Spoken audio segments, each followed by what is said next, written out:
गाडीच्या डिक्कीमध्ये चावी अडकल्याच्या नंतर किती संघर्ष करावा लागतो दाखवतो तुम्हाला. तर आज सकाळी सकाळी तुमचा भाऊ फ्रेश मध्ये निघलाय जिमला भाई. हो, बॉडी गिडी बनाने काय मार्टिन भाई पण निघलाय जिमला. बॉडी बनवायची त्याला पण आपल्या गाडीमध्ये ही बॉटल कशाला लटकवली माहिती का? भैयाचा सेंट होता, संपला, आता फेकून देऊ का नको तुम्ही सांगा मित्रांनो.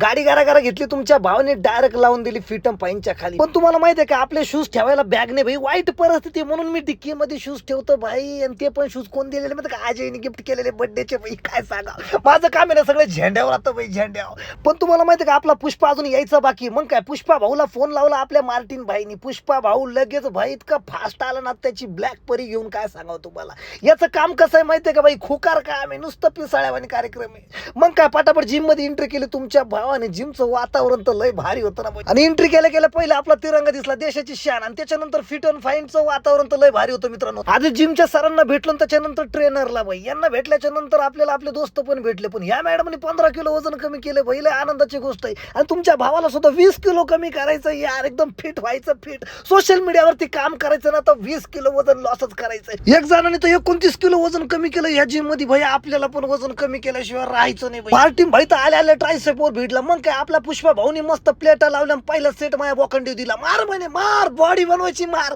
अरे मला वजन कमी करायचंय, मला बॉडी नाही बनवायची. पण हे पोरं काय म्हणतात, वजनासोबत तू बॉडी पण बनव भाई. तू हिरो दिसला पाहिजे. आता मला सांगा यार, या दोघांसारखे वजन मला उचलता येईल का? हे खुकार माणसं यार. मी आपला गरीब माणूस थोडं वेट घेऊन मारते. हे दोघं म्हणतात तू जिम मार चांगली, तेव्हा तुझं लॉस होईल वेट. आता मला सांगा, माझं वेट लॉस होऊन बॉडी बनेल काय यार? हे दोघं माझे ट्रेनर झाले यार. काय सांगा, यांच्या स्वतःच्या बॉड्या झाल्या नाही, माझी बॉडी बनवायला चालली यार. काय करावं या पोरांना? त्याच्यामुळे मला इतकं वेट मारायला लावता रोज विचाराच्या बाहेर. फायनली आपली जिम झाली. सरांना भेटलो, चावी आणि मोबाईल घेतला, म्हटलं चला आता घराच्या दिशेने. कारण की यांनी मला लई जाम केलं. मोकार वेट मारायला लावतो हे पोरं. काय सांगावं तुम्हाला, यांना वेट जातं. कारण की हे असे सप्लिमेंट घेताना भाई, प्रोटीन वगैरे घेता. आपण कुठून प्रोटीन आहे? आपण गरीब मनुष्य हातावरचे भाई. पण हे डेंजर माणसं यांच्या कुठे नाही दिला. आणि खाली आल्याच्या नंतर मार्टिनला कळलं की डिक्की मध्ये चावी राहिली. अरे यांचे डोके काय भजे खायला गेले का यार? आणि खरं तर डिक्की मध्ये चावी नव्हती मित्रांनो, चावी राहिली होती जिम मध्ये. म्हणजे काय यांच्या मेंदूची क्यू करावं भाई. म्हणजे नुसतं बॉड्या बनवून राहिल्या. अरे डोकं पण चालवा नाका, डोकं नुसतं तेल लावायला ठेवलं यार.